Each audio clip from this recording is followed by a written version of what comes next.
questions with Nick and Jen. It's so damn fun. Welcoming my co-host, who ever since having a hole in her gut has never looked at me so longingly like she did when I was eating cornbread and fried chicken right in front of her face. It's Jen Mounts. Your intros are always so short and to the point. Back with me is Nick Teixeira, the only man who packed enough anxiety for an entire week in Las Vegas, but somehow forgot to pack a dress shirt and tie for the World Masters, turning stage day into an episode of Project Runway, the Ross Dress for Less edition. You're watching Pointed Questions. Yay! Guys, it's episode 10. We made it to double digits.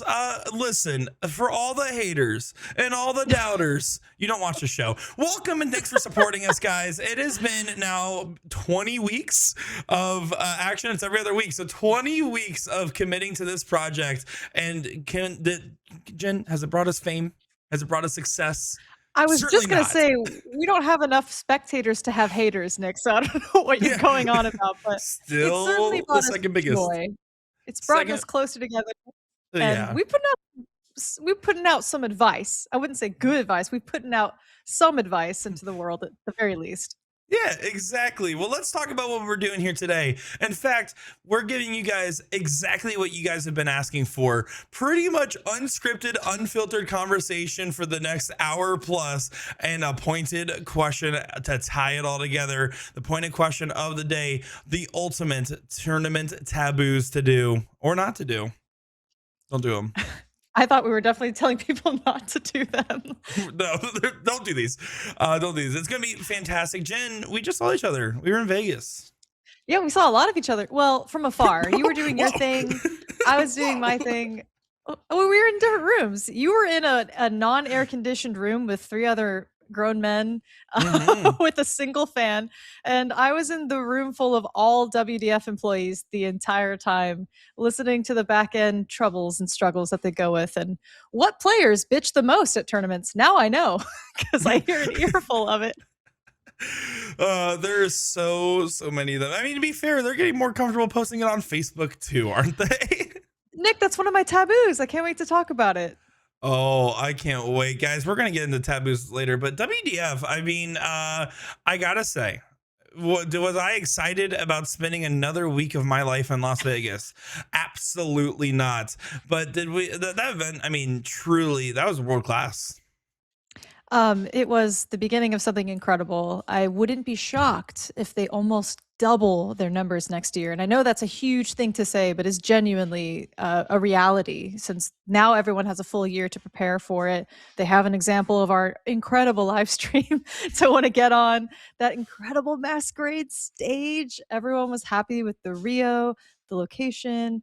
Yes, it gets hot during the day, but if you are a night owl, like the heat's not really that big of a problem once you're going out when it's dark time after 8:30-ish. I think with sunset. Dark time. Once it's dark time. The nightlife obviously is incredible in Vegas. It was just truly remarkable. And I got to see kind of firsthand what it takes. And I mean, in conjunction with the ADO, let's not forget, hats off to the ADO for putting in their time. They're running the cricket day. They're running in tandem with the WDF. They have a ton of volunteers. I actually got to work a lot with the volunteers. This felt like a huge power play, Nick. I don't think I even told you this, but for those of you that missed it, Bully, the mascot of the famous television program in England called Bullseye from the 80s, that show's been reprised. So this lovely lady named Laura, her father created the show. And she and her partner flew all the way from England to this tournament to show up with Bully the mascot. And it was one of my side missions that they gave me. They ran me ragged the entire week, but it was my mission to promote Bully, introduce him to America, and make sure people kind of know what he's all about. He's a man for the people. He was a natural in that costume. And long story short, the WDF assigned one of the volunteers to just be a part of like our film crew. And so this lovely lady named Sally was so stoked to spend the day with us, running around throughout the Rio. We went all the way up to the Voodoo Lounge, the rooftop scene. We went into the like high stakes restaurant. We did some like craps throwing, like real throwing in the casino together. And she got to play the role of excited lady, like watching what Bully was throwing with the dice. Sally, if you're watching, you're not watching, but you were incredible. It was just awesome. She's like, yeah, this definitely beats like sitting at the registration desk and doing payouts all day long. So she talked about like that same group of volunteers often go to like the Smithsonian or like just random things that they'll bump into each other all the time. So it kind of makes me look forward to being retired, to be honest. I would totally do that sort of thing. Well, I mean, you're already almost there. You're 40, I'm so that's 40. like 25 years away. That's like basically you're one Nick Teixeira and some change, or a little bit less than one Nick Teixeira away from retiring. That's awesome. You, you know what's sad, Nick? And my wife has very much realized this. Like, I fully believe I could do YouTube at 90 years old. Like, there's going to be nothing stopping me from continuing to work the rest of my Have you life. ever? There was this one lady that was like, "Grandma plays Skyrim," and it was literally this old lady is playing Skyrim. You know, like that God, could be that's you. incredible. That's incredible. Like, I don't know, whatever the young kids are going to be doing like 20 years from now, like, I'm going to be all over that. Well, also be relatively young. 40 years from now, 50 years from now. I don't know. I can't wait. Like, Uh, I- th- you're gonna be a great YouTuber. Don't worry. Don't worry. I thank you. believe in you. Someday, not now. You might be able to. You kid, you might get there. All right. No, it was really cool to see Bully there. I remember at one point I was like, I saw Bully getting brought backstage to go hang out in the commentary room, and I was like, should I be there? And I was like, no. I was in the middle of filming something. I was like, they got it. Yeah, I was sad that you and Will weren't available for that moment, but it was like everyone had an idea about all these different scenes that Bully needs to be in. For example, Robert, the man who contracted me to come in and do the job, he was just like, Bully has to be in line at Starbucks. And I'm like, okay, you got it, Robert. Like, no problem. Bully will be waiting for a It Starbucks makes drink. sense. And then the ladies wrote Bully number 50 on his Starbucks cup, which I thought was so cute. It didn't make the final cut of like the video, but it was so adorable. And my grand idea is that Bully would be in the commentary booth reacting to like something that was happening on the screen. And Sean and Gordon played the parts beautifully. They were just like, first they sat back and then put their hands on their head. And they were No, like, they played it so "Oh," well. all together in perfect sync. Like, I didn't really necessarily direct that exactly, but they were incredible. The only scene I disagreed with, but it was by popular demand, I was voted out. Everyone wanted Bully to be ordering a steak in the high stakes restaurant. I'm like, he's a bull. He can't be eating himself. Anyway, I was like, bring him a salad. Yeah, Cows eat eat more chicken. salad. He has to get the eat more chicken. Is that what he has to do? Oh yeah, we wasted a lot of time arguing about that. But anyways, it was great. I definitely was the one that wanted him to be at the pool, like just kind of like lounging on by the cabanas. I mean, I wanted to see him with a sign trying to take $5 photos on the strip personally. Yes, yes. It was too No, hot outside. that is totally reasonable. No, it was so cool to be able to see that, and really a lot of the culture came overseas for this tournament events. But absolutely some shenanigans taking place at WDF. I did love. I felt like this trip had so many like it was like so consistent of like work, extremely memorable moment, work. Yes. Yes. Is exactly how this one felt. I still love where Will and I on the first day I came in, he's like, we're going to get some dinner together. And Jen and Tears were like, we're not doing dinner tonight. We already cuddled up. We're done. Game over for the girls. And we're like, Will and I are on our own. And we were talking about going to Herbs and Rye at first. Sorry, Tears in the background's going downstairs in your kitchen. That was hilarious. That was amazing. So yeah, we were talking about going to Herbs and Rye, and you were like, "You bitches, you better not." And then you were like, "By the way, one of my favorite restaurants is Yardbird, and we're gonna go to Yard. We gotta go. It's delicious. It's amazing." And then we're like, "We're gonna go without you." So what happened was Will and I got off the phone. And then we couldn't decide. Oh, she went up the stairs too. I appreciate the consistency. She Will and I was trying to figure out where to go, and we couldn't decide. He was like, "Want to go to Jen's restaurant?" And I was like, "Sure." He takes us to Yard House, thinking Not even close. this entire time that we were at Yard Bird, and then we were like trying to like be like, haha, look at where we're at, and you're like, that's not where I told you is my favorite restaurant.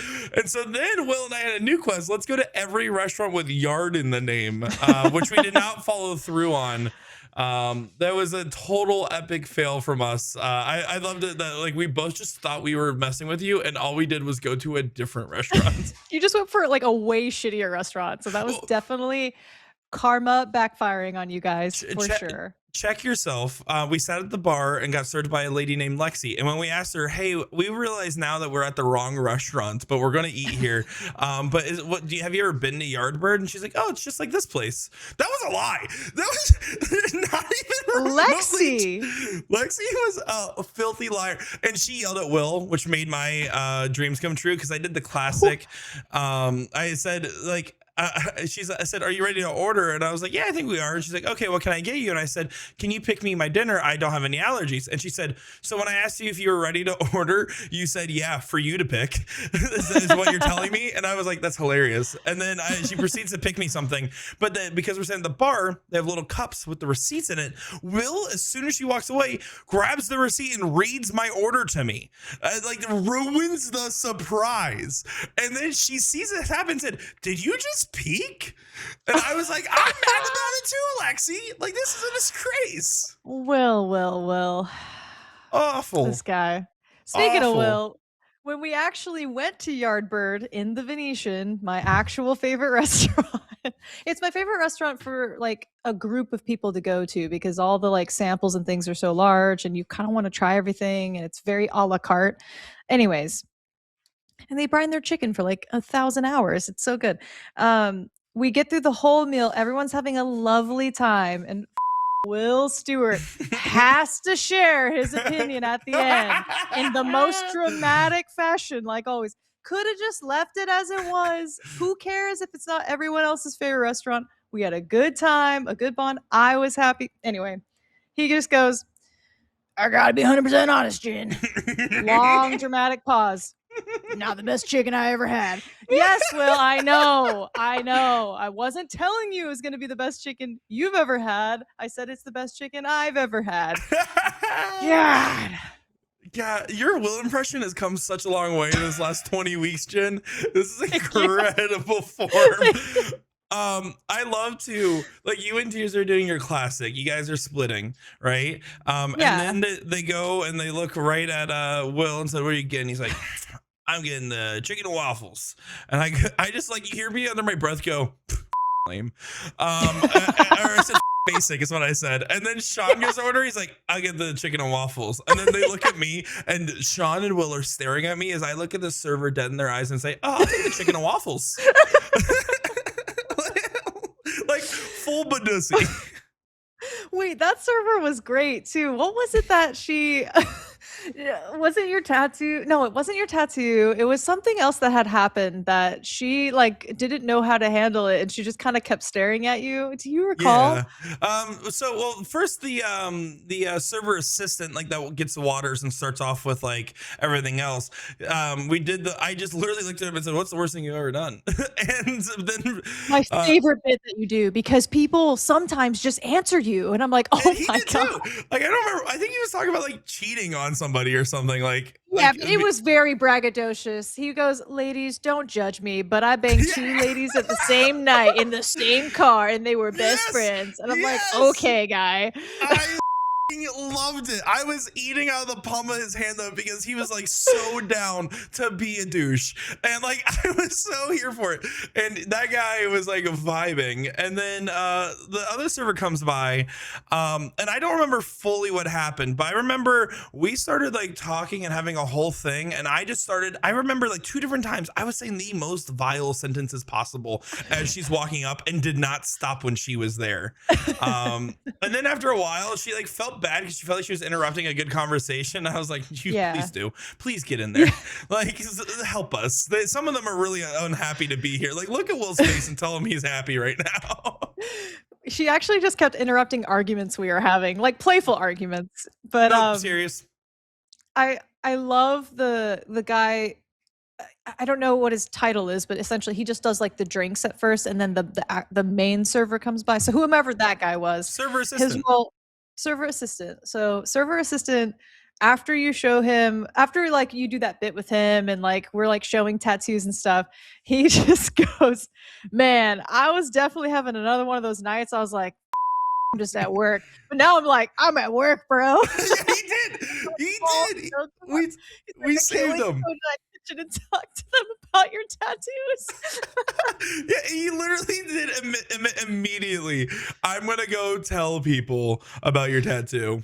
Speaking of tattoos, I still can't believe that I was witness to you and Sean going to Sean saying, "What are the odds we get matching tattoos here in Vegas?" He just says the lowest number He says possible. 20. No, okay, here's the thing. In my mind, and I'll admit, my ADHD symptom, I don't have the best memory, and I will kind of, romanticize like the way I remember things. And anyways, I swear he said the number 3, but No. I could be wrong. No, it was 20 because I was like, that's a 5% chance. Like, I knew the odds were not great. And then 3, 2, 1, 2. You both said 2, and then bam shakalaka, you've got matching tattoos now. Bam shakalaka, not boom shakalaka. We're rebranding. Not boom shakalaka. Yeah, we're rebranding. Bam Who cares about the dynamite? It's all about the tree frog now. The way Will and Tirza had the same face at me screaming at that, because I screamed. Yeah. I was like, oh! And they just looked like you're in public. They were like so annoyed at my screaming. Actually, it goes great because there's always got to be a balance in your group dynamics. So when you, Will, Tori, and I hang out together, Will and Tori are like your negative Nancy's, and you and I are the gullible idiots, the village idiots that are like down to clown.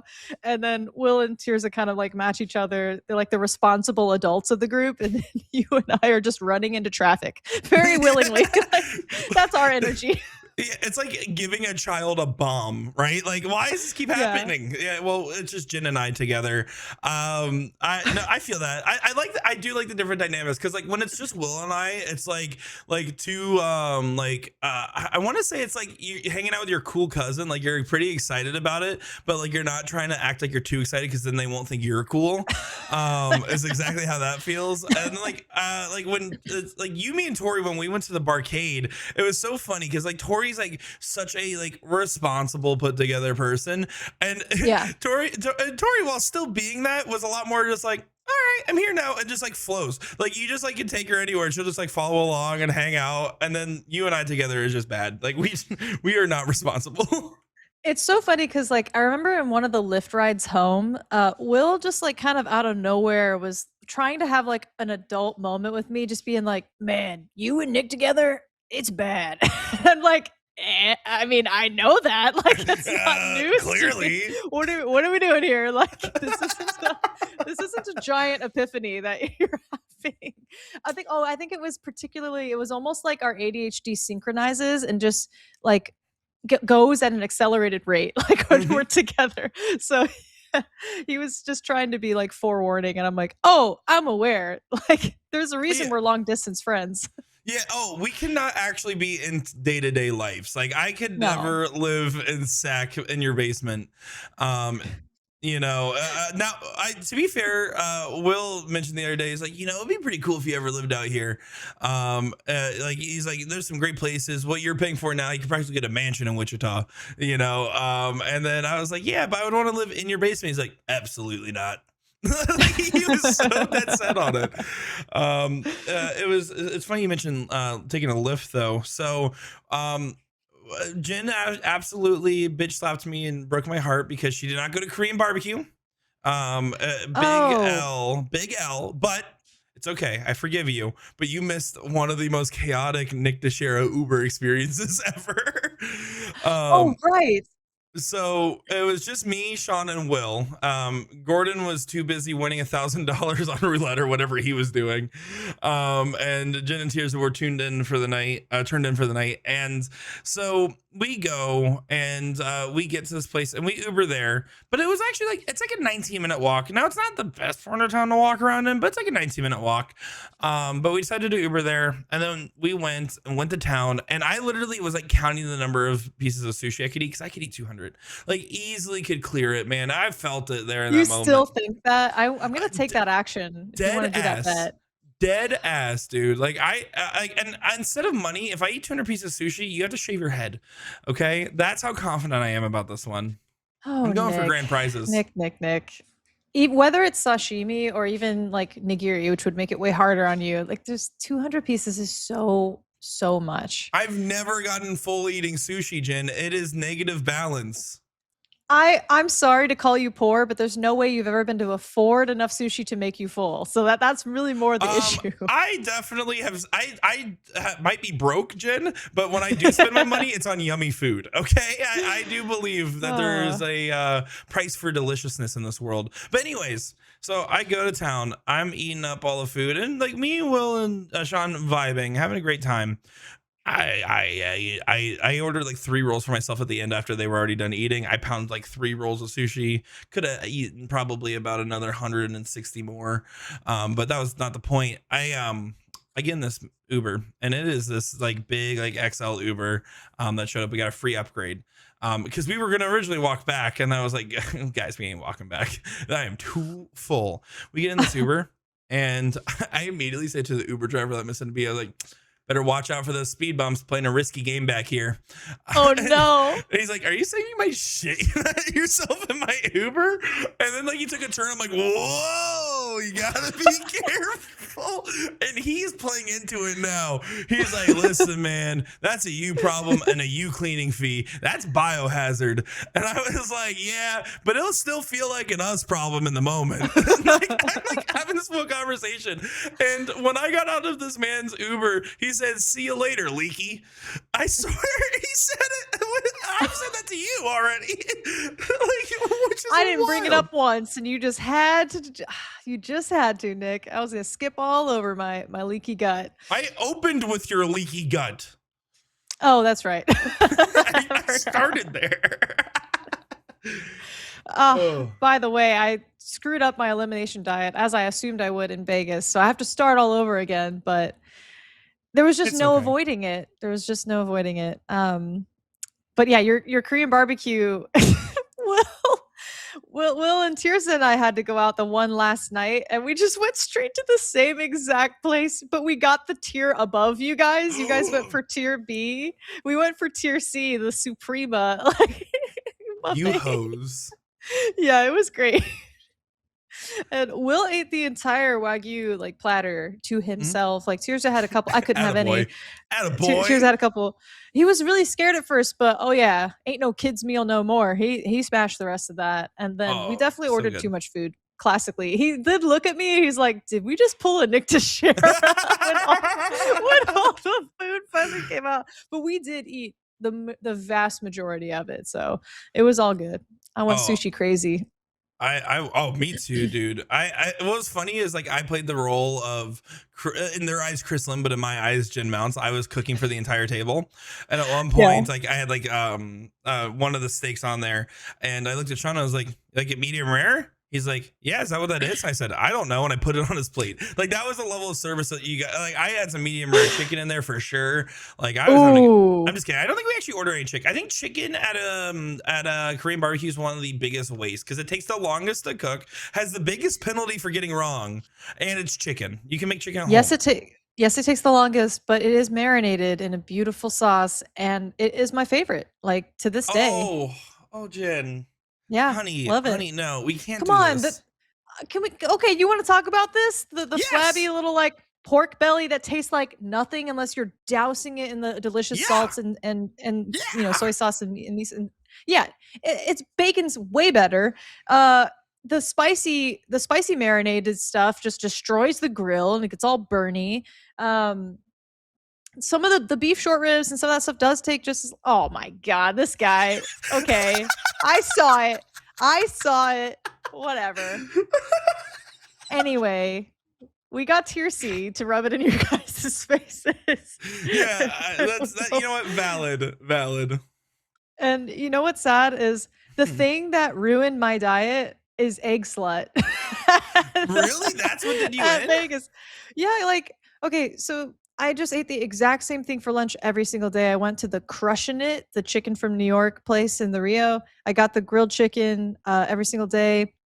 For dinner we would go out and like try to find something that worked for me, but the only breakfast option was like that really crappy diner, and egg slut was delicious, but Egg Slut's the it name was of a like restaurant, not a person, by the potato. way. Yeah. For the And chat.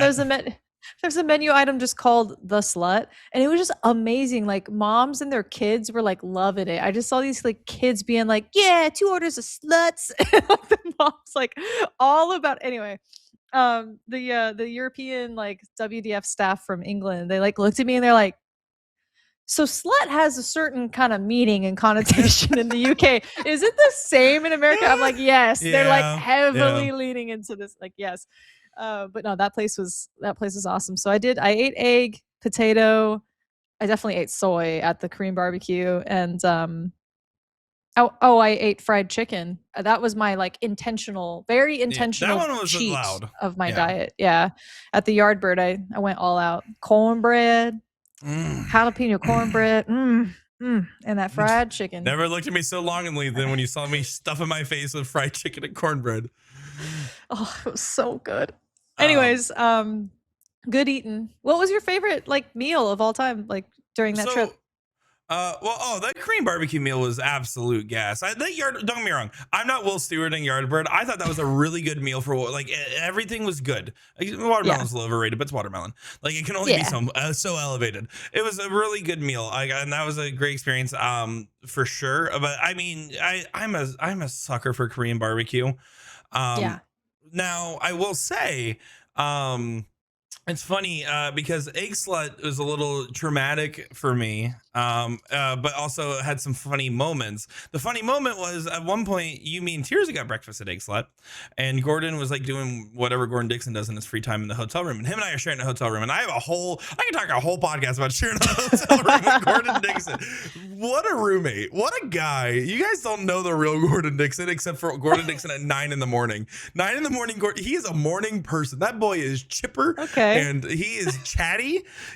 At one point, I'm like waking up in bed, and he's already up and going. He was probably woke up at 6 a.m., like walking around doing his thing. And then he starts like, yap, yap, yap, yap, yap, yap. And I'm like, kind of like still like waking up. He's like, and then I was like, is this what it feels like when I'm next to you while we're commentating? He's like, I do hate some silence in the morning. But anyways, me and Tears got breakfast, and I almost forgot to bring him back some eggs. I told him I'd deliver some food to the room. Well, that ended up being quite the plot line. I go and I stand in this line, and all of a sudden there's this lady tugging on this very shirt. I'm wearing my pointed question shirt, and she goes, I like your shirt. And she is hammered. It is 8:30 in the morning. She has not gone to bed. She's been going since last night. And you know, she's probably like in her like early to mid 30s. And like I was like, oh, thanks. And I don't know what got. I had a wig in my ass. I don't know what this was, Jen. But instead of saying like thank you or whatever and just kind of like going about my day, I looked at her and I said, thanks. It's from my podcast. I just ripped it. And she goes, oh, you have a podcast. What's your follower count?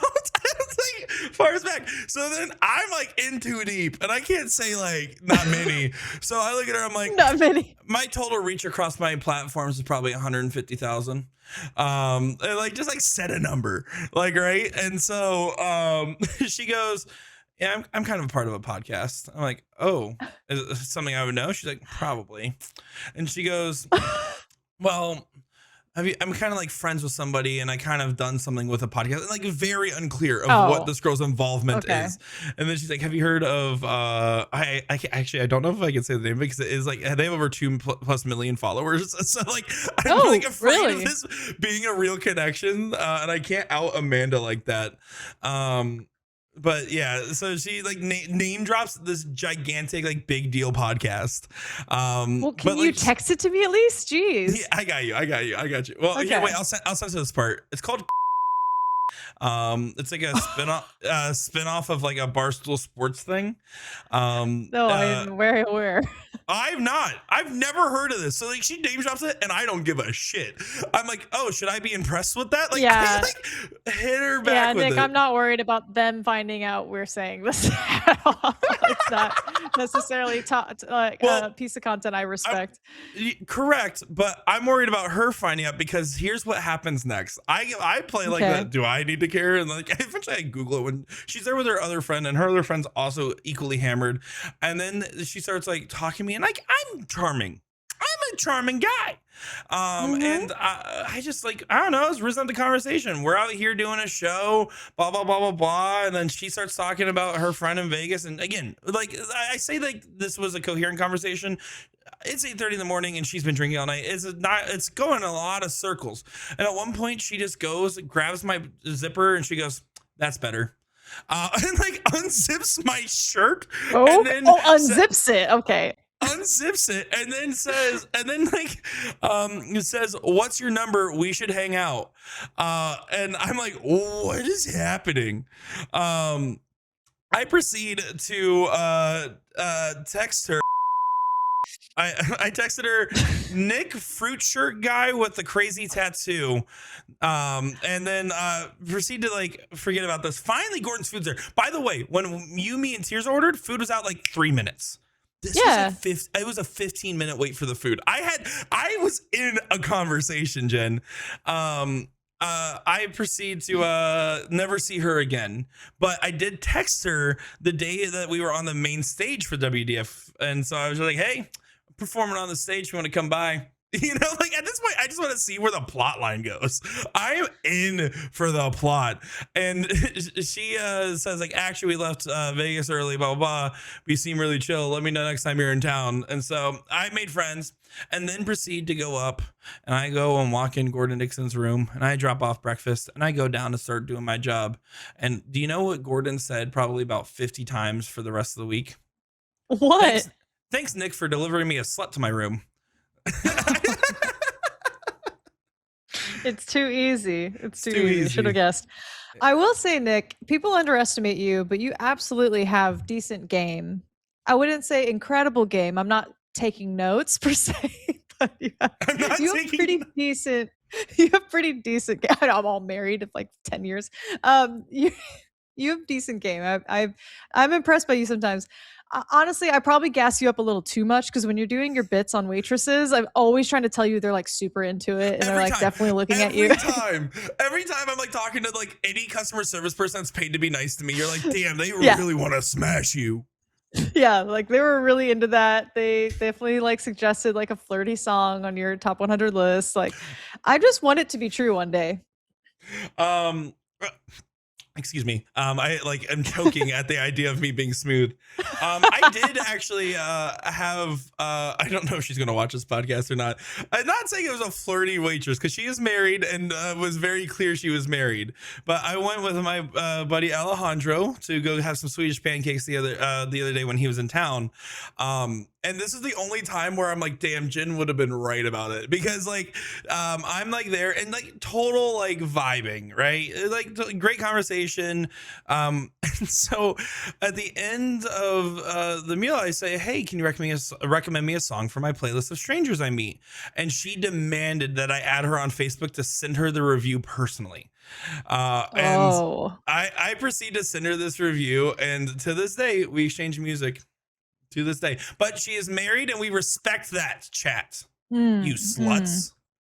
Okay, so it's not like a convention that you guys meet up at when she needs an escape from her married life. Yeah. Hi, I'm backup plan Nick DeShera here. What are we talking about? It's the plot of many people's lives. You meet up at conventions, like they're on the road, they have a wild night. Yeah, like I'm talking about very basic stuff here. No, I'm not this never happened. condoning it. I'm never No, happened. Okay. never came up. Didn't read that in the Do you manual. do you want to hear about the one and only time I ever hit on like a server in a situation like that? Please, yes. Um, Absolutely, I do. it's I epically failed because well, anytime I've ever hit on anyone, it's been an epic failure. I have many stories. Um, so I was at a comedy club and we're having a great time with a group of friends and like this is years and years ago. I've been single forever, closeted, and the server is just like super cute and we're vibing. The chemistry is electric and I had like some scratch like paper on me and a pen and I wrote like a little note and like my phone number on it and like I'm so like everyone's like pumping me up trying to give me the confidence to like give it to her, right? And then she strolls by like a few minutes later, picks up the paper and crumples it thinking it's trash and just dumps it in her little bin and leaves, and everyone stares at me and I'm like, no. And I No. just didn't, I couldn't muster up the courage to like try again or say anything in person. I really wanted to just like leave a note and just see what happens. Yeah, but so that was an epic failure. It's happened to me once. It was me and my old roommate at the time. And we were out eating at a Japanese barbecue place, just him and I. Like we were just having like a lunch together. I don't like no particular reason, just a normal day. I think I had like an interview or something because I had like a tie on. I remember like I looked good. And like way too nice for like lunch. And so as we're sitting there, I am in love with the waitress. I am like absolutely in love. And at one point I go and use the restroom, whatever, like wash my hands, whatever it was. They proceed to come out with like a bonus dessert. And I was like, oh, okay. And then like she writes on the receipt, and I'm like thinking, no way, it's happening. Um, but she wrote congrats in a rainbow, and he told her I came out today as gay. And so it like ruined any chance of explaining that conversation any further. But I gotta admit, it was such a funny bit. Like kind of a dick Oh, move, but like God, it was hilarious. oh Uh, man, I feel for you. it's okay. Um, Perpetually single. there's probably nothing worse than the time I was stuck at a train stop, car like side by side with a car, and Mhm. it was like the longest train of our lives. And I just kind of keep glancing over because there's just like a really cute person just sitting in the car, just kind of like jamming to some music. And I was trying to mime to her to like roll her window down so we could talk. Cause again, 40 million minutes went by. It was just the longest ever. And, so she finally, like, rolls down the window, but, like, I realized the sound of the train means, like, we'd have to, like, scream at each other. So, again, I wrote, like, a cute little note, my phone number, and I took the time as she's watching me to create a paper airplane. Did you try to throw it? No way. I No did try to way. throw it into her car, but, I got it out my window just fine, but then the wind just kicked it. She just watched you litter? Like that's all that happened? Don't tell me that's the whole And then story. And then the train finally continues going by and it's done. And then we're just like, I don't have time to make another one. And she's like, I kind of need to go where I'm going. And I'm like, she'll never know. She'll never But know. I think see like you get something to train and have the most chaotic experience of all time. My only Cheers. memory. Oh yeah. She was just like, she better not. I'm like, babe, this is like 15 years ago. We're fine. I think we're Doesn't still matter. married. We're kind of Doesn't married. matter. My only stuck in a train experience was not like that. I was stuck in a train and it was ridiculously long as well. And I'm like sitting there and I'm like, I gotta go wherever I was going. I remember I was like in a little bit of a hurry. And then I slowly looked to the right. And I'm not kidding you, Jen. I looked to the right of me, and it is a foam puppy party. It's a dog daycare, and they're having a bubble party. There is like outdoor DJ music jamming, and dogs just playing in a bunch of bubbles. And I was never more entertained in my entire life at a train stop. That sounds unreal. Dude, I Absolutely swear to unreal. God, I can't even make it up. Like like it sounds like I did have a dream about you the other night, and that was like, but I didn't dream the dogs. That was real. Was that the time you sent me a voice message Yeah, and then I yeah, sent you one back about my dream? Yeah. yeah. Yeah. Yeah, or Good well, stuff. because this happened 2 nights ago. I just had a dream about you. Mhm. Mhm. Yeah, Jen. If you guys are curious, Jen got thrown off a boat as my new stepmom was driving it, and then she couldn't figure out how to not keep crashing the boat over and over again. And I kept saying, "Guys, we gotta go get Jen. Jen's wet. She doesn't want to be like." I don't know why. In my head, you were like a cat. Don't make it weird. Um, don't make it weird, you hoe. Stop watching me. Just talk. Stop. No, I'm sorry. I look at my co-host. You bastard. It's I crazy. wanted to be a fruit ninja so badly, and I could not have failed. So But epically. It was you just can't. You bad. had to start subtle. Like you started me like. I, I was like slowly bringing the apple up, and every time you would look down, I'd drop it. And I was trying to time it just right, but you caught me right away. Unfortunately, I do look at you pretty much the entire podcast. That's You gotta be lame. sleep. I even noticed tears Eyes going up up and here. down the stairs. I do love that there was a timeline where Chris Lim almost wore a Nick DeShera jersey in his win. By the way, that was one of my favorite WDF moments. Right. Because what options did he have? It was tape, WDF jersey, and then thankfully, David Garfinkel basically got the best sponsorship deal of all time. A 1-day DJD Chris Lim rocking it out. Yeah. Yeah. Um I'm very fortunate that I almost never dream about people in my life. But on rare occasion, I'll have a dream about someone who's like, they're like a B character in my life. They're not someone that's in my day to day. That might maybe like just a colleague or coworker who works in a totally different department than Mhm. me. And if I do dream about someone I know, it's always something just like really jarring that like makes me feel really uncomfortable being around them after. And so again, I just thank my lucky stars that I almost never dream in like full detail of like people's faces. Like it's always just like body parts. Like it sounds really weird, but just fragments of things. It's just more to do with how I feel in my dreams. I think that's fair because I can't have like a daydream with aphantasia, right? Like for me, I think that's the only time I do get to experience stuff like that, and it feels very vivid. But I'm telling you, it's like the moment I wake up, I can actually still almost picture it for a moment, and then it's completely gone. Not just like forgetting the dream, like I can still recall the dream, but I can't. Yeah, Like the pictures go away. picture it. Was it? Isn't it like you can't dream new people? Like they're at the very least it's someone you've seen at some point in your life. It can't be a completely new person. You heard that? Oh, I have not heard that. Yeah, I've like heard you might not that the remember them, but reason I don't know if this is correct, but I've heard that the reason we dream in the first place is so that we don't go blind. It's just exercising oh, those those but functions. blind people dream. I never looked into it after reading that tidbit. Again, not giving great advice in this podcast, not sharing correct facts. Speaking of like deep stares, not from blind people, but from Milo, I did like have a question for you because on the last episode he was being adorable and he was putting his head up there and looking at you guys, but like he has like a 1,000-yard stare a little bit about him. Like he does like look like Yeah. he's looking through you. What have you and Tirza said or done around him that you think traumatized him the most over the years? So here's the thing. He absolutely has like certain bits of anxiety, and like we love to joke like he takes after Tirza for that, and his like insane like hyperactiveness like takes after me and his love of food.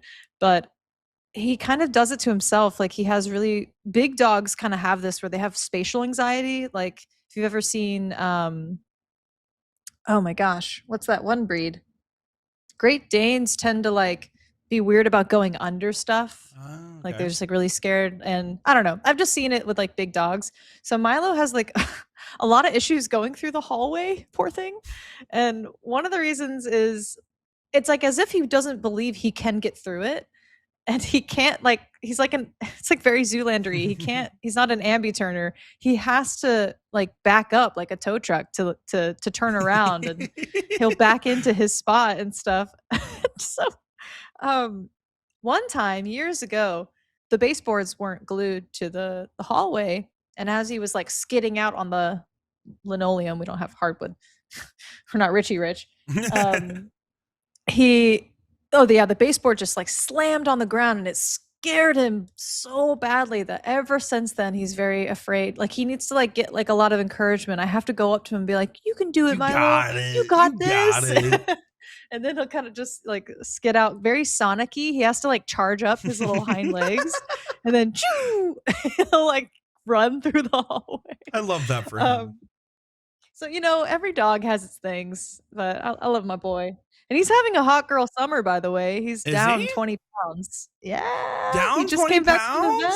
vet. He's been keeping off the weight because he got diagnosed with hypothyroidism. So we're so like mind boggled as to why he was overweight in the first place, because he's had the same food his entire life on a very, we're not overfeeding him, and he's exercising.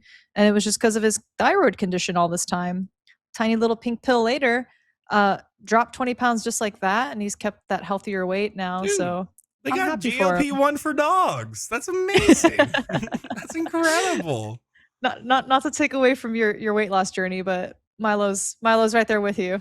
Listen, people might be tugging on my shirt in Vegas and everything Yeah. else, but the hot girl summer is more of from an emotional standpoint this go around from this boy. All right, he's trying his best out here. I will say it's so funny, like having a friend with a happy marriage, because like you're the only well, I shouldn't say that. Will's also my friend in a happy marriage, for the record. Let me be careful. Oh, Hannah, I apologize on behalf Hannah. of Nick. How dare he? But like, I obviously interact with you and Tears as a unit a lot. I've interacted with Hannah or Right. Will individually more. Correct. Yeah. And so like, it's so funny. So I'm like watching you guys. I'm like, damn, I can't wait to be as gay as you guys. Like you are so because like you and Tears on that last episode are the cutest item on the street. It is actually like the next time someone says some gross sloppy DM, I'm going to send any screenshot of you two looking at each other in the last podcast and I'll be like, I can't ruin that. When men are just being disgusting, like I've always been the type to shut down, but anytime that's ever happened in front of the two of us, like Tears is just so quick-witted, as you know. There'd be just some dude just being like, "Don't you want this sweet D?"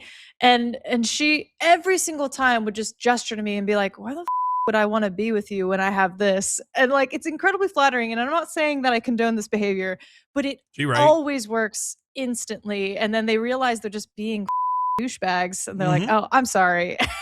Like it is just incredibly obnoxious every single time. But yeah, she's very, very confident in shutting that stuff down. And like she does not like to watch herself on camera, doesn't like being on camera. But she kind of caved in and like watched the podcast like the next day after it had come out, and she was just so funny. She walked up to me, she just goes, "I see what you see in me." Like, yeah, you think I have bad taste? Yeah, no, I get it. You're the 7 out of 10 with a 10 out of 10, Jen. She was getting so upset with me for calling myself a 7 out of 10. But I'm like, I can see your partner, why. for the record, should. She should absolutely see you as higher total rating, for the record. Your life partner, love of your life, should be mad. Other people, I get what you said. The moral of what you said was valid. But her, yeah, she's allowed to be mad. Yeah, I'm a dime piece in our house, and she's a 12 out of 10. That is where we've like settled. God. Anyway, I like that she's just becoming a little bit more comfortable with that. She's still incredibly private, and it's taken years and years for me to curb my willingness to just blurt out anything about myself and my life, because what's at stake is her privacy as well. Like there are some Vegas stories I really want to tell, but I promise her that I won't. I'll tell them on Jen's behalf. Let me tell you about Jen. There's one in particular I haven't even told you. We started this like accidental war in the hotel room, but hell yeah. So yeah, again, has to be private. I'll tell you about it later. That's on the Patreon episode. The amount we've joked about it, we should just start it. And see Listen, we have to have more than 5 viewers. I would like to shout out all of our fans: Alex Spellman, Jasmine Clark, Nikki Henshaw, and like 2 other people.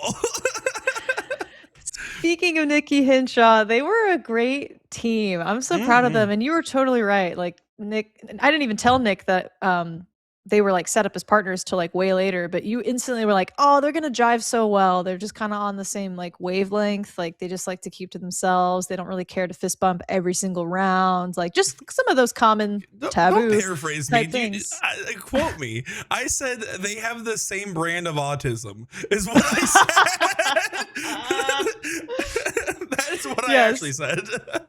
Yes. No, it worked out really well. And Tirza kept saying, like, I would absolutely play with her again. And I was just like very happy for her that she has found more options other than never playing darts or playing with me.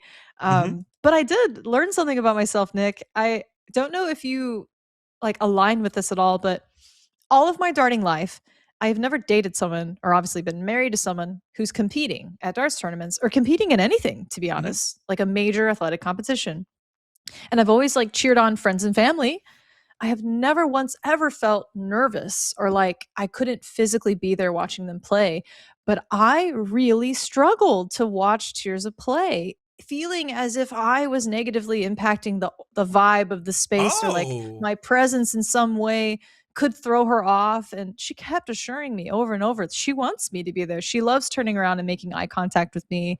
But I just was so superstitious that I was going to screw it up somehow or that my presence was going to make her lose. Like just the fact that I was there. I became, for the first time ever, very superstitious. So I was following her on Dart Connect for like quite a bit of it. And to be fair, I was there to do a job. So I had to do photography. I couldn't, in all good consciousness, sit and watch every match they played.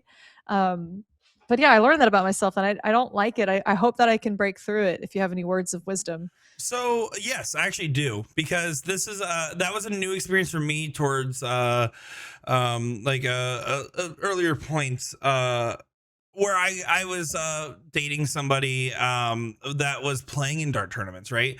And I was actively following them, and I was super enthralled. And it was the adrenaline and anxiety of watching someone like that, insane compared to doing it yourself. Like I have always talked about my anxiety when playing, but Yeah. it's a different kind. Like it's absolutely a Yeah. different brand. It's intense, but like I didn't get the I don't like be around, like I can't be around part. And you know why? It's because I am very clear with people in my circle when they're playing exactly what they can expect out of me.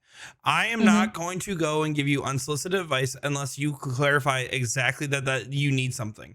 I Right. always operate as a spectator, as I will you will see me, you will not hear me unless I am spoken to. So like, and that being said, I'm not even you're normally sitting front row. I'm somewhere where you can look off to the side and make eye contact with me. And if you need to signal something, sign something to me, say something to me, then I will go and take care of it. Now, this is true with friends, but also particularly in a relationship instance where I'm like, I don't want to influence your experience. Especially, I would imagine with your case is very similar to mine, where like, we have our notoriety and our own shadow and everything else attached to it. I don't want to be a distraction in that area either, where someone comes up and then talks to me and then all of a sudden it's happening nearby, like or anything like that. So for me it's like be seen, not heard, and basically just like outline what they like and don't like you to do. I mean, that's absolutely fair. However, the one event that I did not watch a single match, Nikki and Tirza placed semifinals, top four in the cricket pairs event. If they had won their top four match, they would have played Dita Hedman and Anya Zilstra? Yeah, Zilstra? yeah, yeah. Anka Zilstra. Um, it would have been incredible. I just can't believe it. I still can't believe like how well they did, and they were just particularly good at cricket together. And it was amazing because like they both don't like certain numbers and both love certain numbers. I won't say which one, so people don't use them against them. And they just perfectly complemented each other. There's nobody taking notes on this podcast playing against them. I love that assumption. Wait, come on, the 150,000 total reach. Somebody's keying in. They're like, haha. Now I know to Not a point real the metric, hell out of that guys. one number. Guys, that's not a real metric. Shh, Amanda could be watching. You don't know. Hi, Amanda. Anyways, yeah, that was when I was following 100% on Dark Connect was their semifinal finish. So Tirza was so funny. Like she immediately was just like, yeah, I quit. I'm just gonna go out on a high note, never playing again. And like she's dead serious. And I'm like, you can't quit. There's gonna be so many times we can play together. And she just doesn't want to play singles, doesn't want to play 501, doesn't like the math. But she did kind of come around like days later. She's like, this is the first time ever she's sincerely like, Jen, can we work on my arithmetic skills? I'm like, yes, we're gonna learn Oh, outs. We're gonna learn outs together. We're gonna do it. We're gonna actually do I, it. We're gonna commit to it. well, if you guys don't know, Tears is absolutely the I like what I like and I know what I like type. So it makes sense. Like, hey, I like doubles cricket. I like it specifically with you now, Nikki as well. But I'm glad that she's kind of coming around because she's actually a good dart player, and she actually is the right type of mentality for a dart player that can develop well. Yeah. Yeah. I mean, she even she never lost a first round match in any of the events. So that I Me was really neither. proud of her for that. Even singles, like cricket singles in particular, I was curious to see how far she could go. Um, but yeah, she's hilarious that like I didn't realize the entire WDF staff, they were so sweet. They were following along her progress because it was really easy for them. They're running the tournament, they're talking amongst one another. And what was hilarious is I was sitting in my hidey hole where they all go to work and I'm doing social media posts for WDF, whatever. And like I remember Christian, one of the announcers, pops in and he just goes, who would have thought this would have happened? Referring to them sitting in the semifinals. I had no idea what he was talking about. Who would have thought this would happen? I'm like, what? What? And then it's What? dawning on me like, oh, like they're talking about Tirza. And she finished, they placed top 4 and then she's in the room with me. She was working that whole week doing alongside me doing photography, helping sorting through photos and stuff. And as she entered the room, the whole like room of WDF staff starts slow clapping her. And I'm like, you guys are so sweet and hilarious. Like it was just That's really so funny. awesome. That's Awesome. amazing. I love that. I love that so much that they were just so like nice and welcoming about the experience. Yes. It's It's incredible. the funniest thing is after they lose, or I'm so sorry, earlier when Dita and Anka got knocked out of, I believe it was 501. It was 501 pairs. They got knocked out kind of early, and Dita had to chalk Tirza's match, and so Tirza and Nikki and Shaw are playing against. Oh, that's a rough Oh, I chalk. can't even remember who they're playing. No, Dita's a hilarious marker. She's really funny, but she kind of breaks the cardinal rule where she talks to you the whole time. Yeah, I'm like, I can't I've do it. always known this Can't do about her. it. No, it's awesome. Like she's Nope. hilarious. So That's a tournament Tirza, taboo. yeah, the tournament taboo, yes. No, Tirza was joking with me about it after, and like Dita was like so hilarious. She was kind of talking shit to Tirza, like for example, in a lighthearted way. Again, Sure, sure, sure. Dita Hedman is absolute class legend. I genuinely am telling the story from a positive point of view.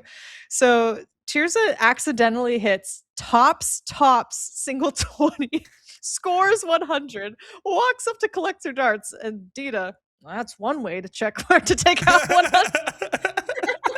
Or one way to score 100. And she's just talking under her breath, saying something to her every round.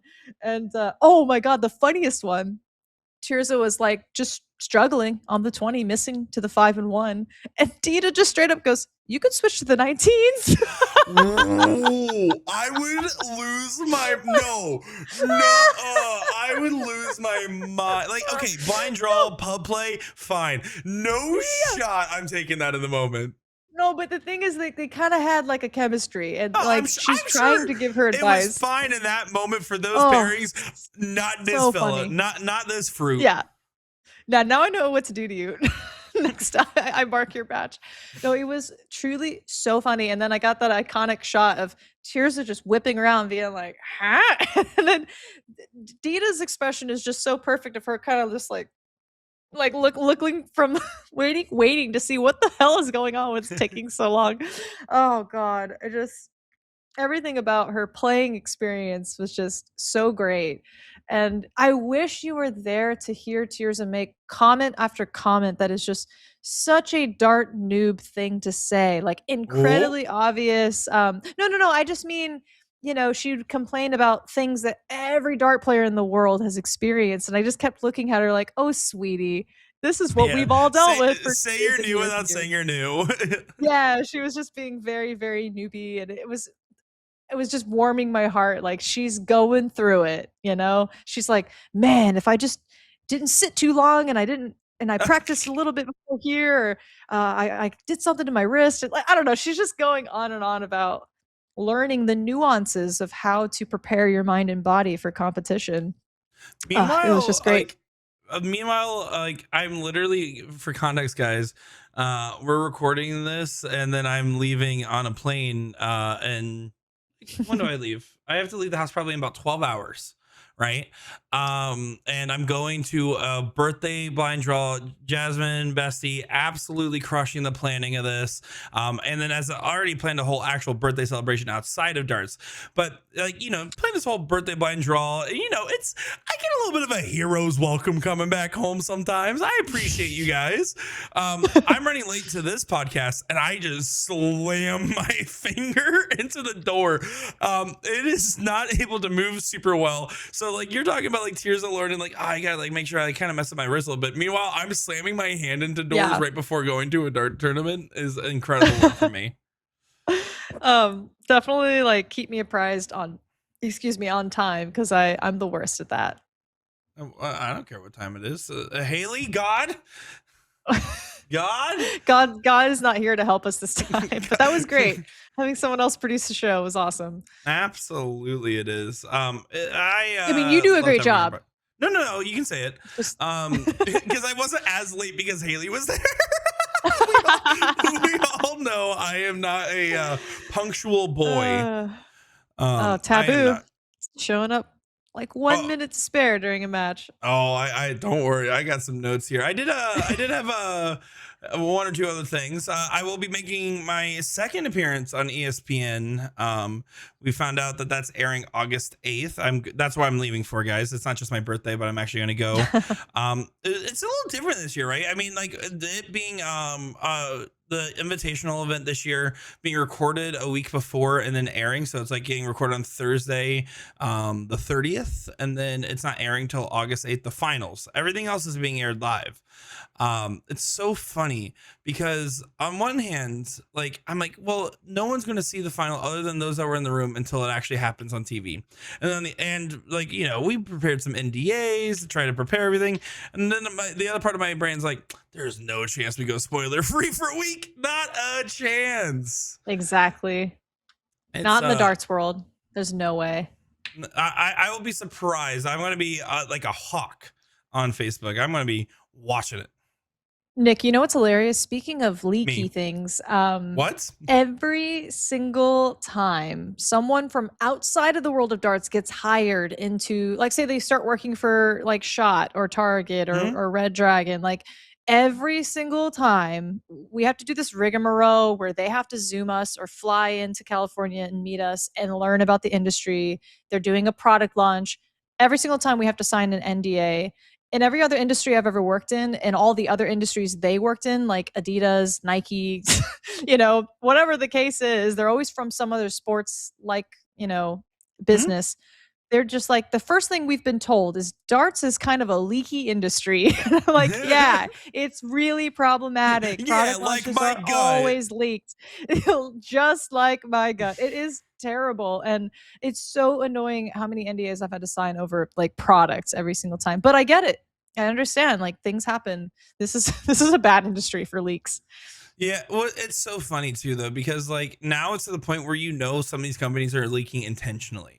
Right, like like 100%, girl. There is companies that will be like, oh no, we let an email go out to a couple of people that then post on Facebook. How that happened? Like, it's because like these subtle shadow promotions and tricking people to be influence marketing for you without actually asking them to has become so commonplace. Right. I know that I've certainly never executed, but have developed strategies around that idea before.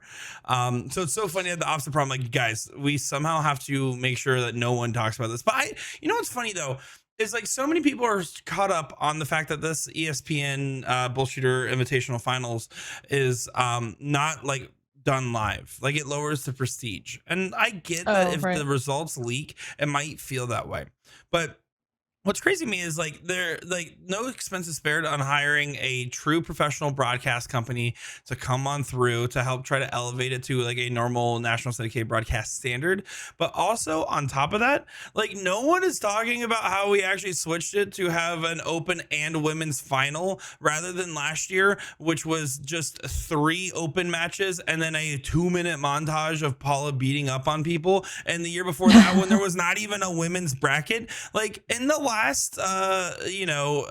and a half, you got to give flowers where they're due. A women's bracket event was created with a $10,000 prize pool that then now is, by the way, at $12,500. Got a prize pool increase this year and is getting nationally televised. Everyone's like, yeah, but it's not happening that week. What? Only for you diehard Facebook nerds will this matter. The whole point of going on this broadcast is to elevate the sport outside.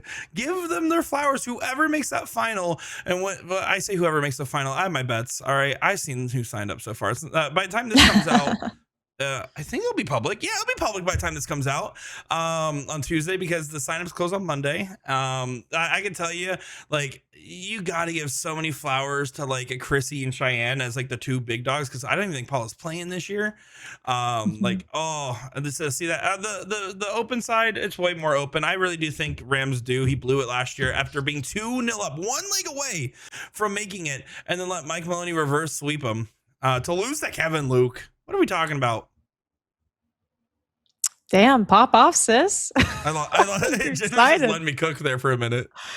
No, but you are right. I mean, I don't look at it through like a jealous lens, but I am so stoked for ladies nowadays who are kind of getting into the sport. There's more money than in my lifetime of darts. Like 10 years ago, like I would be so lucky to make $500 for first place, like fighting for my life at a, steel tip tournament. There's so much money for dedicated to women's brackets in soft tip and steel tip now. Like even just the Masters that just passed, like you Mm-hmm. not only had the Masters, but you had the 501 Silver Open, there was cricket, singles, doubles. All that they were missing is mixed pairs. Which they did have in Budapest last year. So it'd be cool if they just kind of like added that maybe sometime in the future. But it's just truly incredible. I get so pumped, like particularly at TOC. Like, oh my gosh, I just can't get over how much the prize pool has increased over time, and it's just so sweet. Like, I don't. I still feel like I would love to see less of just a linear climb of female players and young players. It never seems like there's this big dump, this big boom of them, but something has to happen. Big dump, giant dump You saw me giggle. of Like ladies. I had to stop myself. I had to appeal to you. Yeah, I like it Something when has to ladies take a happen. big dump too, man. Um, sorry. No. That was not the transition we needed. No, I agree. I went on a whole impassioned rant the other day. There was some dart players at my dad's wedding, and I definitely talked about my opinion on the women's dart game. And because those men were speaking like they were a woman, and they do not know. And you know me, I can speak as a woman because I have a podcast with Jen Mounts. Which, by the way, speaking of podcast with Jen Mounts, can I just say, guys, how annoying it is when you're walking with Jen and someone says, "Oh my God, you're Jen Mounts. Can I take a picture with you?" I then take or I watch them take a picture, and then I go, "I'm her co-host. Can you take a picture with me?" And they said, "I guess." Takes a picture with me, and then I get posted, and the caption goes, "I got to meet all these amazing people, Chris Lim, Bully, and I got to meet Jen Mounts." And that was her co-host, Nick. And I'm like, God damn it! I was kidding. I was so mad. What's amazing though is I remember the exact person you're talking about and the post itself, and I was the first photo that he posted in terms of this like lineup of people, and you were like the ninth. And then I commented right away. I was like, "How dare you include Nick in this post?" And then I reply like, "It's nice to be included." Like I was happy to be there. Well, that's one Oh, of the elements as to why I don't like watching Tears' matches, because like I feel like it invites conversations because people see me yes. watching her and then people want to talk to us both during it about her Hmm. and about me, Hmm. and it just again it didn't throw Tears on tilt. If anything, it probably like got her over her social anxiety because she became just as chummy as everyone else to kind of counteract that "ew, don't talk to me" kind of feeling. So I saw a switch in her at this tournament for sure. Um, You, yeah, you know, I think it's a little bit taboo to go up and talk to somebody when they're clearly invested in and watching a match, especially if they're not getting the hint. Jen, I think it's time for our pointed question of the day. The ultimate tournament taboos, what you should never do at the Dart Hall, things that are just icky, icky, icky. Why you so sticky? I'm excited, Jen. I'm excited. licky sticky. Okay, so what are some of the biggest unwritten rules in darts? Do you want to start, Nick? Yeah, well, this started because earlier you and I were on the phone, and I just immediately had this pop in my head, and I was like, like we talked about this a little bit with gamesmanship, but this is also just like a taboo because like it's just kind of douchey. Like if someone saying "good Yeah. game" before the winning dart is one of the most annoying self pity party bullshit things. Because like I've never had someone say that and they actually meant it in a loving, "I'm happy that you're winning this way." They're doing it Oh because they're yeah. being a bratty little baby boy, or girl. They're being bratty little baby, and I'm tired of it because then like I'm thinking about how like self-loathing they are. Like, let me just shoot my turn and then be pouty anywhere else. I don't Yeah. care. I mean, I'll go so far as to say it's kind of pathetic. Like you are very clearly trying to discredit your opponent for a job well done. Pity party, like you're saying, you're taking focus away from them. Like just do the honorable thing and suck it up. Suck it up, Buttercup. Kind of like roll off that same train. It's a big taboo for me for people that give a half-ass handshake at the end. Like obviously there's written rules like you must acknowledge your opponent in some way. You'll get fined, if you're not handshaking, like depending on the tournament. But this whole like I'm not even gonna make eye contact with you. I'm just gonna give you like my fingertips to like for like a Mm-hmm. second of contact, run up and the announcer, the marker, and like shuffle off stage looking again pathetic. Like I truly understand the feeling of defeat. You can compartmentalize and you can deal with that off stage. Like any adult person in that situation, I've taken some hard losses for sure. It is not hard to wipe the disgust off your face and look someone in the eye like a man and shake their hand. And you don't need to say anything. Just this tiny little like bit of acknowledgement just to follow the rule is like disgusting to me. Yeah, I agree. It's either like because again, obviously, like other than some of the highest level tournaments, like acknowledging your opponent's not necessarily required in a lot of events. Like, especially people that are watching this podcast. I not to say, but that sorry, that was a dig at you guys. I don't know why that was. You guys might be playing big events. I'm sure. Alex Bellman, good job. Shake hands. But for me, it's like I almost like prefer like you just walked away. Like I don't care if you just walk away or shake my hand, but I agree. Being somewhere in the middle is like so icky.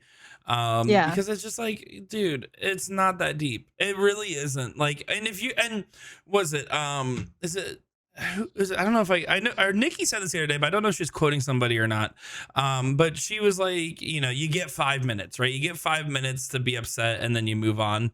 Yeah. But that 5 minutes starts after the handshake. When it starts Yeah. before and you're saying good game and then limp handshaking, you're just a jerk. I would even go so far as to say, as long as you like privately excuse yourself, like have your tantrum as long as you want. I'm not gonna judge. Yeah. I've been backstage at the PDC. Like I have seen it all. I've people have absolute meltdowns. They break their equipment. They punch walls. Like Hmm. people take losses really really hard. And I'm not saying you shouldn't, and that everyone should be able to perfectly regulate their emotions. But for a split second, you've got to be able to be professional and pull it together and be sincere about your sportsmanship. I would argue to say the game's not over until that handshake. Yeah. That's when it's over. That's when you can process. And you have to hold it together until then. Yeah. But that being said, I don't like when you guys touch my hands. My other taboo, y'all don't be washing your hands at the bathroom sometimes. Okay. Particularly like I don't like, and I've had players like try to adjust, like, 'cause I've called out a handful over the years. They're like, well, I did the no handers. Well, you drinking my beer at the urinal. I didn't touch none. I'm like, you still touch your pants at some point, I assume. Like, what are we talking about Okay. here? I do pay attention to who has and has not in the bathroom wash their hands. Every teenage boy in the world has made this argument of like, my wiener's clean. It's the cleanest thing on me. And that's not the point, you morons. You go through life touching doors and darts and boards, and there are a million surfaces that you're transferring diseases and picking up diseases. Like, you wash your hands at the bathroom as a opportunity of frequency. It's just a reminder you're literally near a running faucet of water. Mhm. Do it. You touch the door to get into that bathroom. Even the beers that your bartender's serving you, they're probably filthy. They're touching cash. Like, it's just common sense of this transfer, aspect of germs. Like, it, in the world we live in now, it is just more important than ever to like just routinely wash your hands. It's the easiest thing in the world, and quite honestly, people are just lazy. Well, for me, it's a disrespect of social conventions because, you're right. If you really think about how gross darts actually are, if you think about how gross your phone is, and Yeah. everything else that happens in between, I'm sure that there's grosser things that have been on your hand than maybe touching your wiener or your vajay, like whatever it may be. The problem is you're choosing at that moment when other people are around to not do the thing that everyone else is doing to at least try a little bit. So if you're willing to do that in front of somebody, that means you have to be extra gross without them there. And that's my mentality with it. I'll be honest, Nick, as a girly pop, straight guys out there, just like bear with me for a second. Lock Every in. woman in my life has had a conversation with me at some point asking, how do I convince my man to wash his hands before we have sex? It is a major issue and turnoff for straight women out there. Like, men just don't have that level of self-care that, that girls do. It's just an incredibly simple thing. Like, you want to know how to turn on your woman? It is just like incredibly simple tips and tricks out there. Like, shower, wash your hands the moment you come home, and then go approach them and love on them. Like, brush your teeth, wash your hands. Like, it is just one of the simplest things in the world that they might never have the courage to say to your face. I thankfully have a marriage where I can tell Tirza that her breath stinks, and without question, she will go brush her teeth and then kiss up on me, and vice versa. She could say the exact same thing to me. We are not going to get butthurt little baby boys about it. It's a thing. We're human, We're not perfect all the time, but we need that like little bit of reminder. So for the love of God, just wash your hands. It's not Do, hard. do you remember? You probably do because you're 40. Do you remember when they had to try to come up with a term like for straight men that weren't gross called metrosexual? When it was like really, like, do you remember that Yes. they This is very invented that much my shit? generation. Yeah, no, your people did When I was this. in high school. My generation coined this 1000%. This is a very millennial thing. What's so funny is like it's like no, let's just accept that they should be clean. Like clean, like it's not weird to like care about your cleanliness and appearance. And they're like, yeah, sorry, that's so like this is how bad straight guys are. Is like they're like they had to make a new category because it was so rare. Metrosexual. It was the all-in-one like go-to phrase for anyone who was just dressed well Mhm. and clean and wasn't toxic. It was behavior, it was appearance, it was everything. Like, it's just kind of unbelievable. But I I think it kind of got twisted a little bit later.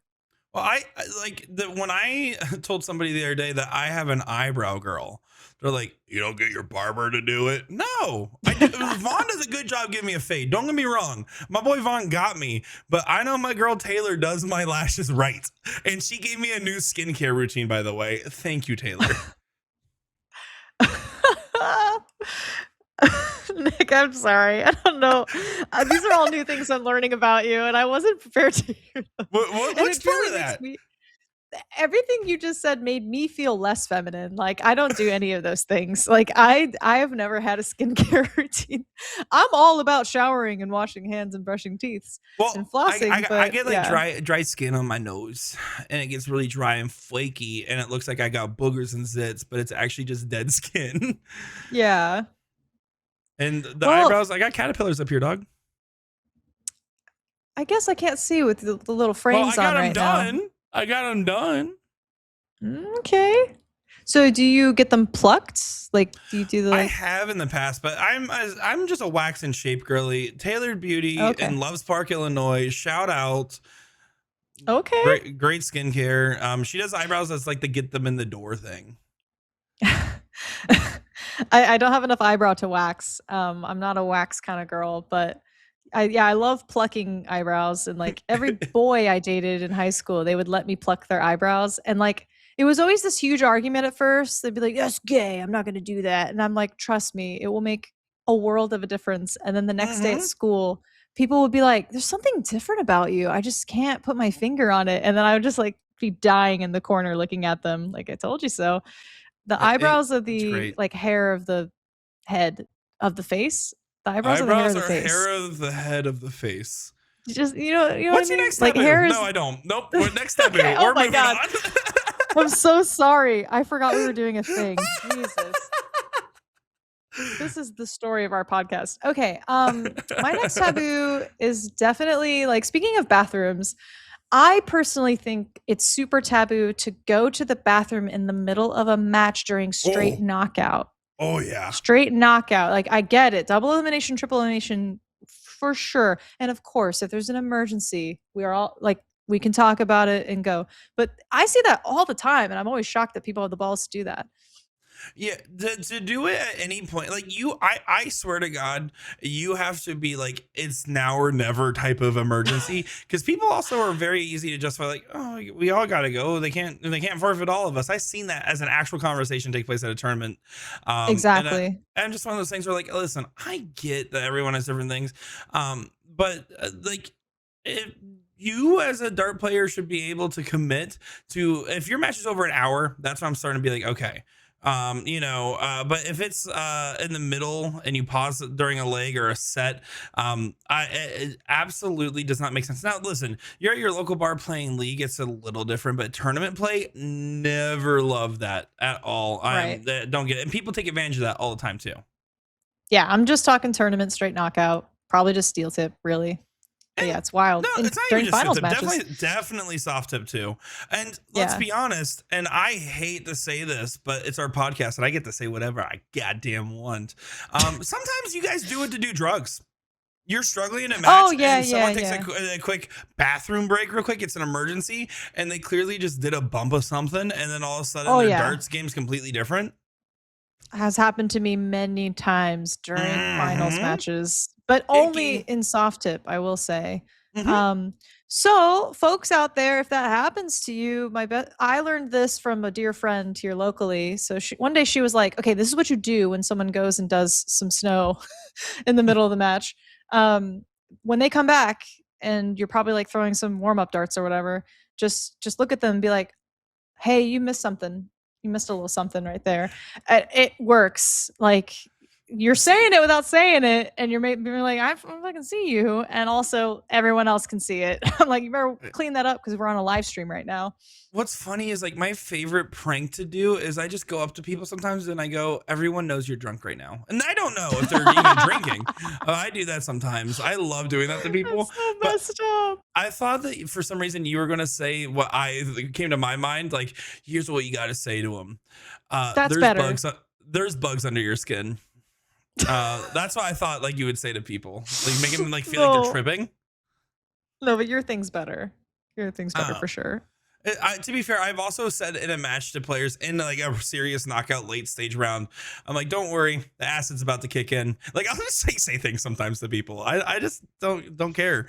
Um, but talking about bathroom breaks, I get it that well there is time between matches that the tournament allows, but if you are using the maximum amount of time allowed between every match, like here's the true honest to God, when I'm playing in a tournament I will pretty much always, like, I get called to a board. I'm there within the first 2 to 3 minutes tops.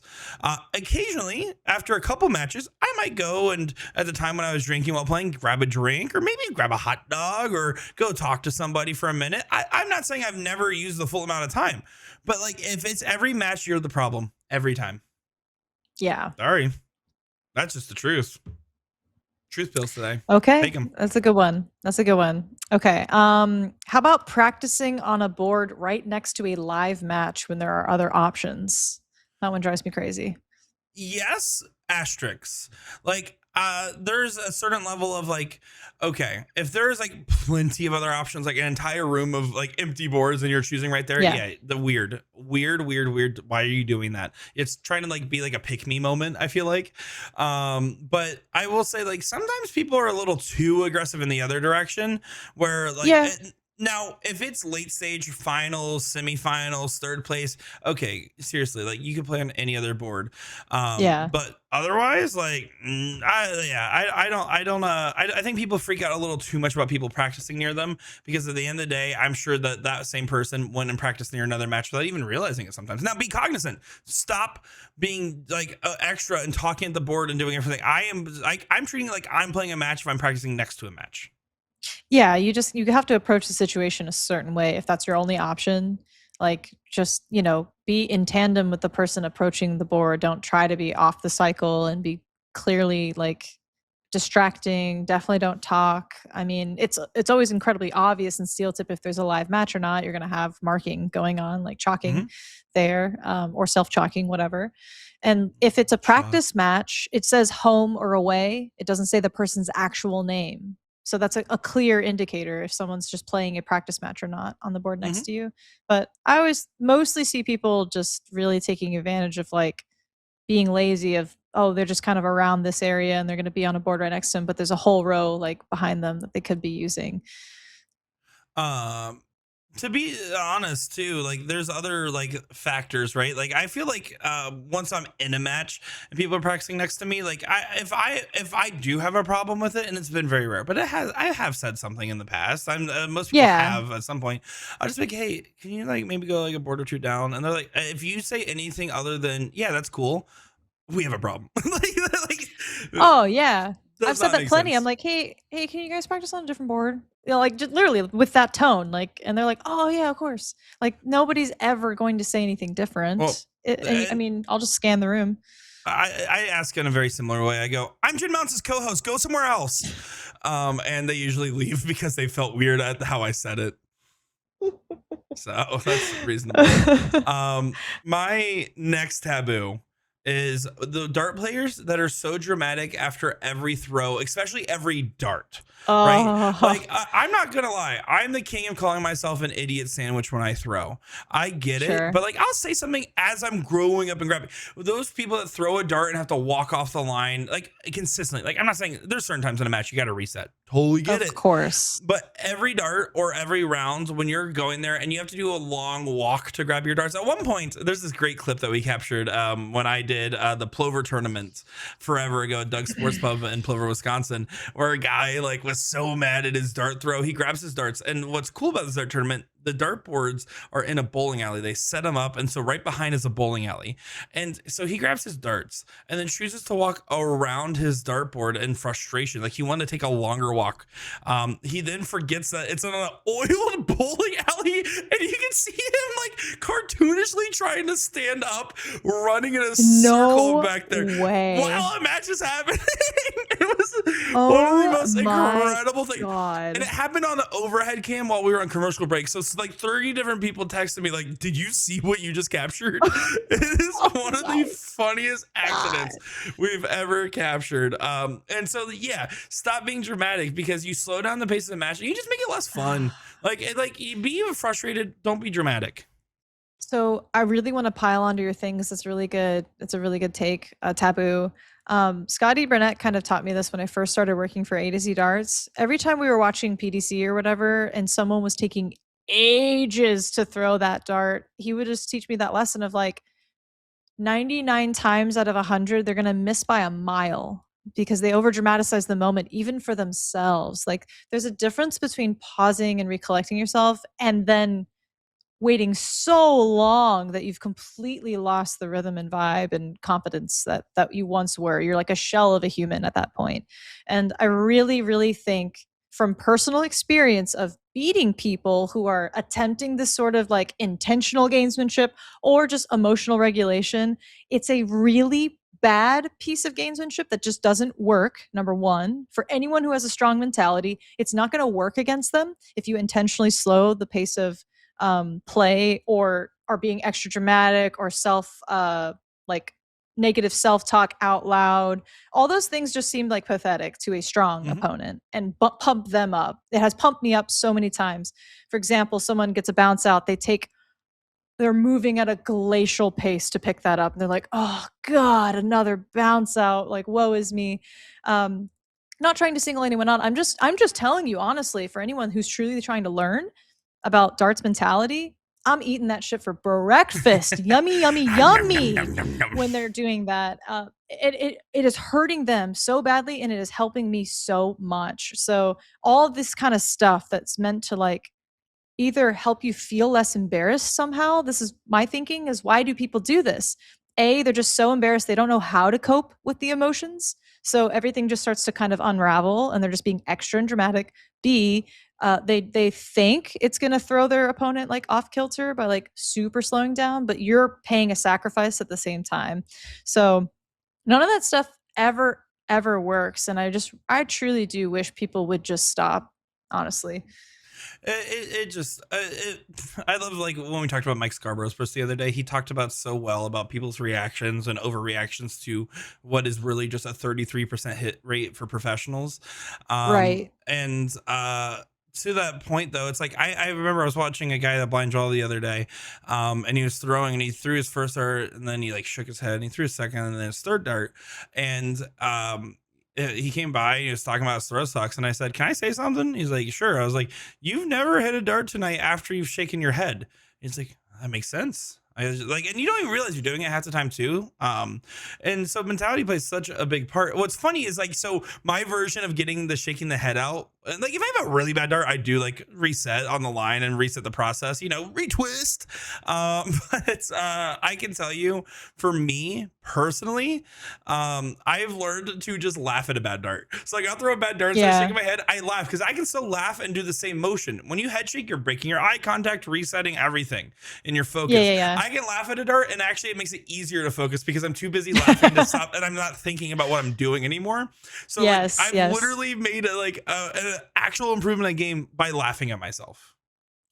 That's great advice. And Nick, I would even go so far as to say you and I both know what performance anxiety feels like in the moment. So it's not just the emotional side of like you're getting embarrassed for bad darts. Sometimes a moment builds up to be so big that your hand's shaking. You are just shaking and you're throwing really bad darts. And I've seen people stop and try to collect themselves, but it honestly, as time goes on, it almost just gets worse. For example, and I don't mean to call him out to embarrass him, but it's just true. It's what happened. Peyton from Canada almost won the World Championship qualifier against the guy from England. I'm fully blanking on his name right now. Townsley. Ben Townsley. Thank you, Ben Townsley. So they were having like this rivalry like all week. They played each other a million times in every finals. I never saw him shaking. Like Peyton just shaking at the end. It was tied up. I believe 5-5. Next leg wins, and he had like 6 clear darts at doubles, but he missed so badly that he just stepped off the line. He was like, "Oh my god!" and kind of kept walking to his like towel and wiping his face, just trying to like calm down. But I would argue, if you just grit through it and let adrenaline like pull you into a rhythm and try to shut off your brain, like that would do more wonders for you than anything in that crazy high intense scenario. Because the reality is you just don't know how to control your breathing and your physiology enough. You can't think yourself out of it. You can't wait it out, not in that moment. And I think it cost him that championship qualifier spot. He still won the silver event. You know, He did. he Yeah. did he's done some great stuff. But yes, I Yeah. wholeheartedly agree. When you're in the moment of like handshake and everything, like the best you can do is try to control your breathing as much as you can and play through it, because all the work to handle pressure like that is done before, after, and during, as far as experience goes. Right. Which, by the way, Peyton Hammond, what a guy. That was fun to watch him and the youth players in general. Yeah. Electric Um, player. I loved watching Benjamin Dopfer in his Yeah, the German. finals win. Yes, because I went up to him after Jen and I said, Benjamin, I just want to say, especially like the stage matches, I try to make an active effort, and I always try to do it with the youth players if I have time. But I always go up to him and I just say, it was a pleasure to call your match, right? Because it's cool. I love it. I love that I get to commentate over someone who knows where his career could go in darts. So I went to him and I said, it was a pleasure to call your match. And he goes, oh, you're the good commentator. And I was like, yeah, I am the good commentator. Funnily enough, Sean Green earlier already went up to him and said, hey, I'm Sean. I commentated over your match. And he said, oh, you're the other commentator. And I was like, and that's how Sean told the story. So I was like, this is amazing. This is the best day of my life. These kids are funny. Oh, Nick. These kids are I love funny. I love to hear you get complimented. It doesn't happen enough. Oh, that's incredible. Boy. Well, I No, have a but couple more. Oh, yeah, go ahead. Go ahead. Sorry. No, compliment me. It's okay. Oh, no, I wasn't going to compliment you. I was going to compliment Peyton because Oh, yeah, I it's just cool. wanted to mention Kid was averaging in the 80s in '01. He averaged 4.0 MPR in his final, the same as Jeff Smith, who won the Open division. Kid is incredibly talented, Oh, he's has fiery. a lot of experience, but even someone of his skill level can deal with like nerves and emotion and what's at stake. So it's like He's lesson also a learned. very emotional player. Big Yeah. celebrations, really hyping himself up. Like he was so entertaining for that same reason too. Yep. It was. I mean, truly, I'm a fan of that gentleman there. I'm going to go ahead here and say I got a couple that I'm going to rapid fire for you here to round off taboos. I don't know how many you have left. I have like probably like 4 or 5 left, so I'm just going to rapid fire Sounds a good. couple. Let's do it. So, and we've talked about this one enough through context, but the social obligation of a fist bump. Don't make it weird if I didn't do it. It's not, I didn't mean it. Like if I before and after, I will always take care of it. If I missed it in the middle, I'm doing my own dart game, girl. Like stop it. Dunzo. Don't make it a thing. No, now I don't care about headphones. I've never once cared, even if it's my own partner, about headphones. But if you're with a speaker in the dart hall, you're like that. It's like God. I'm not talking about like Ram and Leonard with their wearable speakers. I actually those don't really bother me because they're still pretty quiet. But some of these people like will just be at a faraway table, even though there's music in the hall playing on a speaker, and I'm like, no. Nuh-uh. Don't do that. Don't want your music. Didn't ask, and your music tastes garbage. Being a groupie the day you meet a pro, like get the hell, okay? That's on my list too. Yes, bang. Being a groupie, okay. Please, I want to hear your take on the groupie thing. My exact wording is don't use partnership offers and mixed doubles or mixed trios to manipulate people socially or romantically. Because I've What? seen it. Yeah, when I first started playing in like Chicago Bullshooter, I almost said his name, Jesus. I watched multiple like dart pros like promise some chick they met they'll play mixed doubles with them the next day, sleep with them that night, and then ignore them the next day, playing with their existing partner that they had set the whole time. I want to try that move. That's amazing. Hold on. That's amazing. Nick, something tells me it won't work for you, but you try your little heart out. You said I'm charming and deserve compliments. I did. Oh, that's I did amazing. say you deserve groupies, though. No, okay, your groupie's a little different than my groupie, to be fair. I was taking it to a lighter level of like, sometimes these people like meet a pro and the pro will go out their way to have a good conversation with them. And then like they're hanging out and like the pros in their own social circle. And then like you're jumping in and like not getting the hint, right? Like that's what I'm saying. Just be mindful that you just met the person either way. Now that doesn't mean it's always bad, and I'm not saying don't go and socialize with these people, but there are certain people that will go up and just not have the social awareness to step away after meeting that person. Like it's okay to let it grow. No, you don't need to get all done in one day. You'll know if you should stay. You got Great it. advice. What else you got? Last one for me here. Is not getting the vibe of a match in a tournament. And what I mean by that is like sometimes, especially early rounds, it's fun to be a little jokey with your opponent and be a little conversational. Yeah. I've definitely had matches where I've talked to my opponent the whole time and they're so enthralled and like laughing and I'm so enthralled laughing that we're actually doing either way better or way worse together in the match.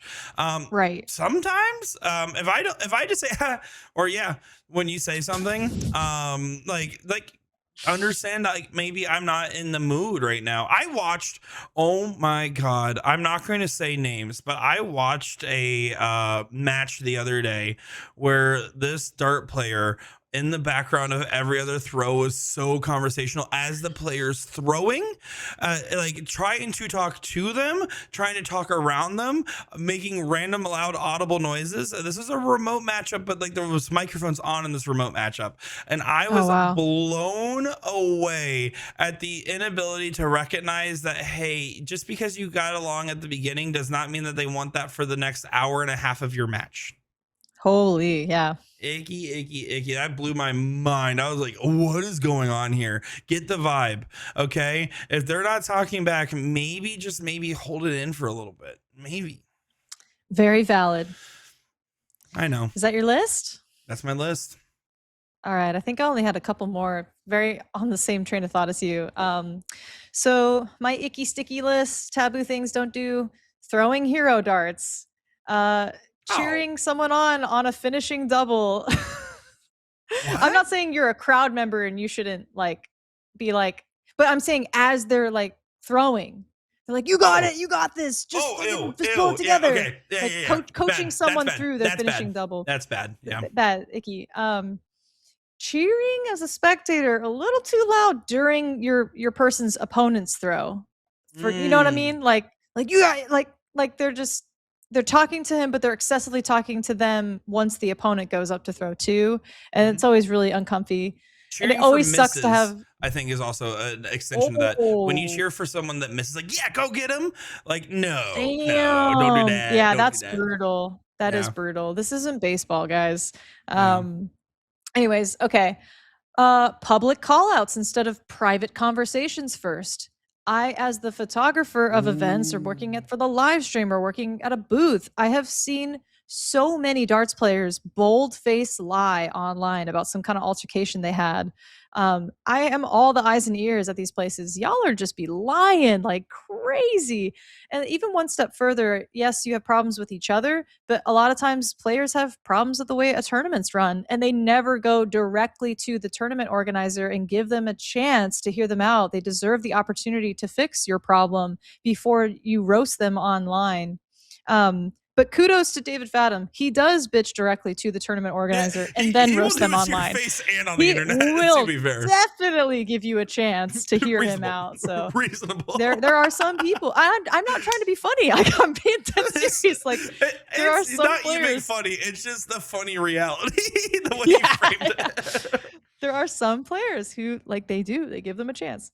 But yeah, y'all be lying like crazy about these random altercations that you have, and they're always half truths, right? I also had backing out the week before a tournament, backing out on partners. Yes, there's emergencies, but some people are just objectively flaky, and it's no bueno. Um, Complaining about a team, but only after you lose to them. Like you go to an official and you say, "Oh, they're not like in the proper dress code, or they Oh showed up yeah, late to the yeah. board Especially after you've superlative lost." complaints. Yeah. Yeah, y'all suck. Like get over Hmm. yourselves. Um, Hugging your partner for an ungodly amount of time before acknowledging the losing team. Now listen, it's all right to like celebrate, but I'm talking like the team is waiting to shake your hands for ages. Like I think it's okay, like to give them a quick and then come back and hug each other. Like you just don't win enough, so you don't know what I'm talking about. But there's an etiquette here. Listen, as someone that has waited to give some handshakes, I don't mind. Take your time.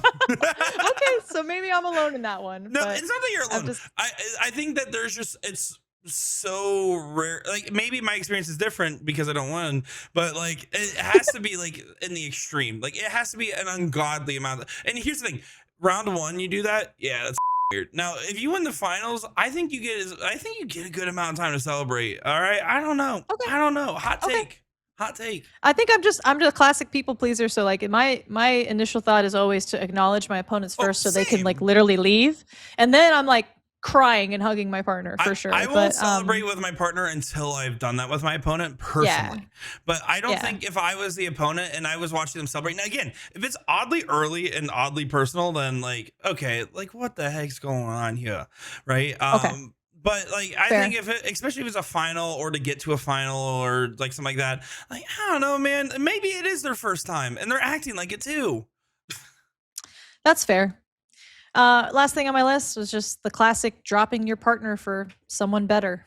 Oh yeah, Will did that to me on Facebook today. That happened today to me by Will.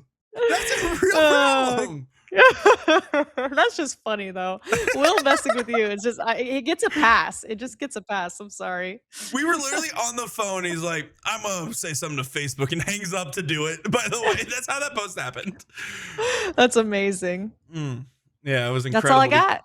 It's incredible. I'm sure I'm sure there's more, but there's definitely more taboos. Let us know your top taboos of things that you just can't stand at a dart tournament. And guys, I gotta say it. We've made it 10 episodes of Dungeon! Yay!